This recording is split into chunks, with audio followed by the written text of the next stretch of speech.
Assalamualaikum warahmatullahi wabarakatuh.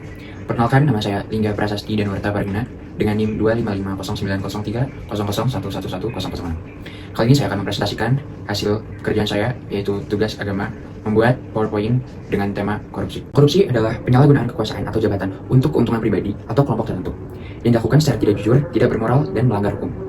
Maksud dari penyalahgunaan kekuasaan adalah menggunakan jabatan atau wewenang yang kita miliki, tapi keluar dari porsi yang telah diberikan. Misalnya menyalahgunakan wewenang untuk memasukkan keluarga atau kerabatnya ke dalam dinas, atau memberi perlakuan istimewa pada pihak tertentu. Berikutnya, korupsi dalam kacamata Islam juga sama halnya dengan korupsi secara umum, yaitu menyalahgunakan kekuasaan, mengkhianati amanah demi keuntungan pihak tertentu yang didapat dengan cara batil. Perbuatan-perbuatan tersebut mencakup hulul, akul sud, dan lainnya yang akan dibahas pada slide berikutnya. Hukum korupsi adalah haram dalam Islam dan sangat dilarang karena dapat menyebabkan madorot atau kerugian. Walaupun pada Al-Quran tidak disebutkan secara spesifik, tetapi beberapa dalil pada materi ini menyinggung mengenai tindak korupsi dalam Islam yang disebut oleh beberapa istilah, seperti hulul, rishwah, akul sud, dan al-khul. Pada surat Al-Baqarah ayat 188 dijelaskan bahwa terdapat dua larangan. Yang pertama, larangan memakan harta secara batil. Dan janganlah sebagian kamu memakan harta sebagian yang lain di antara kamu dengan jalan yang batil.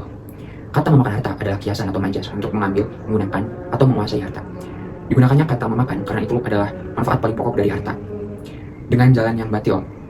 Dari kata tersebut, bil batil adalah inti dari larangan ini. Batil adalah segala cara yang tidak dibenarkan atau tidak sah menurut syariat Islam yang mencakup semua bentuk perolehan harta secara haram, seperti mencuri, merampok, menipu, judi, dan suap. Larangan kedua yaitu larangan menggunakan hukum atau kekuasaan untuk kezaliman atau suap. Ayat ini melarang praktik legalisasi kejahatan melalui penguasa atau penegak hukum, membawa urusan harta itu kepada hakim. Kata yang diambil dari potongan surat yang berbunyi wa tudlu biha ilal hukam. Kata hukam bisa berarti hakim, penguasa, atau pejabat yang memiliki wewenang. Supaya kamu dapat memakan. Ini menjelaskan niat dibalik perbuatan itu. Tujuannya adalah untuk mengambil hak orang lain secara tidak sah. Pada surat Al-Imran ayat 161 menjelaskan bahwa ayat ini memiliki tiga bagian penting. Yang pertama, penegasan sifat nabi. Tidak mungkin seorang nabi berkhianat. Kata tidak mungkin, maka nali nabiyin, ini adalah bentuk penyangkalan yang paling kuat dalam bahasa Arab. Ini bukan sekedar nabi tidak akan, tetapi mustahil, tidak pantas, dan tidak pernah terbayangkan bagi seorang nabi untuk berbuat seperti itu. Hulul, ini adalah kata kuncinya. Secara harfiah, hulul berarti mengambil sesuatu, terutama dari harta rampasan perang atau harta publik, secara sembunyi-sembunyi sebelum dibagikan secara resmi. Ini adalah bentuk penggelapan, korupsi, atau penyalahgunaan wewenang. Ayat ini menegaskan bahwa sifat seorang nabi adalah maksum atau terjaga dari dosa dan memegang amanah tertinggi. Mustahil bagi nabi untuk mengkhianati kepercayaan yang Allah dan umat berikan. Kemudian yang kedua, ancaman keras bagi pelaku hulul. Barang siapa yang berkhianat, maka pada hari kiamat ia akan datang membawa apa yang dikhianatinya itu. Ini adalah bagian yang paling menakutkan dari ayat ini. Hukuman bagi koruptor di akhirat bersifat publik. Dia akan datang di padang mahsyar sambil membawa atau memanggul barang atau harta yang telah dia korupsi. Rasulullah SAW memperjelas dalam hadis, jangan sampai aku dapati salah seorang dari kalian datang pada hari kiamat sambil memikul unta yang bersuara atau kuda yang meringik. Lalu ia berkata, ya Rasulullah, tolonglah aku. Maka aku katakan, aku tidak punya kuasa sedikit pun untuk menolongmu. Aku sudah sampaikan risalah padamu. Hadis riwayat Bukhari dan Muslim. Yang ketiga, keadilan mutlak Allah Subhanahu Wa Taala. Setiap jiwa akan diberi balasan yang sempurna atas apa yang telah dikerjakannya, dan mereka tidak akan dizolimi. Ayat ini ditutup dengan penegasan bahwa tidak ada yang akan lolos dari keadilan Allah SWT. Di dunia, koruptor mungkin bisa menjawab hakim, bisa bersembunyi atau lolos dari jerat hukum. Namun di akhirat, balasan akan diberikan dengan sempurna, tidak kurang dan tidak lebih, dan mereka tidak akan dizolimi.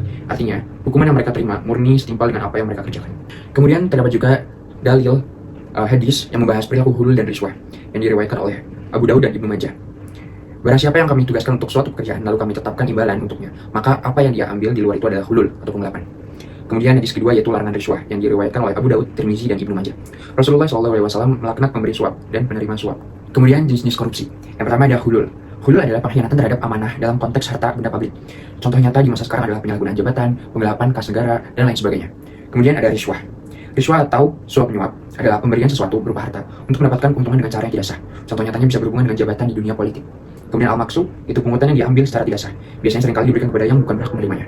Aktu al-suwad adalah istilah bahasa Arab yang mengacu pada tindakan mengambil atau memakan hasil dari perbuatan yang haram atau ilegal, terutama dengan memanfaatkan jabatan atau kekuasaan. Lebih spesifiknya, ini merujuk pada penerimaan imbalan seperti suap untuk memuluskan suatu urusan, bahkan untuk hal-hal yang seharusnya tidak perlu dibayarkan. Jika kita menganalisis kasus korupsi timah senilai 300 triliun ini menggunakan kacamata Islam, keterkaitannya sangat jelas dan mengerikan. Pertama, pelanggaran amanah dan hulul. Kasus ini adalah contoh sempurna dari hulul dan khianah, sumber daya alam atau timah dalam milik negara, yang berarti milik seluruh rakyat. Pihak-pihak yang terlibat, baik dari PT Timah sebagai BUMN maupun pihak swasta seperti Harvey Mois, telah mengkhianati amanah untuk mengelola sumber daya tersebut secara legal dan adil. Mereka mengambil harta publik secara sembunyi-sembunyi untuk kepentingan pribadi. Kemudian, praktik rishwahnya. Agar penambangan ilegal ini bisa berjalan mulus selama bertahun-tahun, hampir pasti terjadi praktik risuah atau suap menyuap. Harvey Mois diduga melobi atau memfasilitasi hubungan dengan pejabat PT Timah. Kolusi antara pengusaha dan pejabat ini adalah inti dari risuah yang dilaknat oleh Rasulullah SAW. Kesimpulannya, kasus Harvey Mois adalah manifestasi modern dari dosa-dosa besar yang diperingatkan Islam. Kombinasi dari hulul, risuah, dan puncaknya adalah fasad fil ard atau kerusakan bumi. Ini adalah kejahatan luar biasa yang dampaknya tidak hanya merugikan keuangan negara, tetapi juga merusak lingkungan secara permanen dan mengkhianati amanah jutaan rakyat Indonesia. Adapun solusi dan pencegahan dari studi kasus yang saya ambil, yaitu mencakup seluruh tindak korupsi yang ada, antara lain sebagai berikut. Yang pertama, ada penguatan individu dengan membangun benteng spiritual. Kedua, penegakan hukum yang tegas dan tanpa kompromi. Ketiga, menutup celah korupsi. Dan yang terakhir, kontrol sosial yang aktif.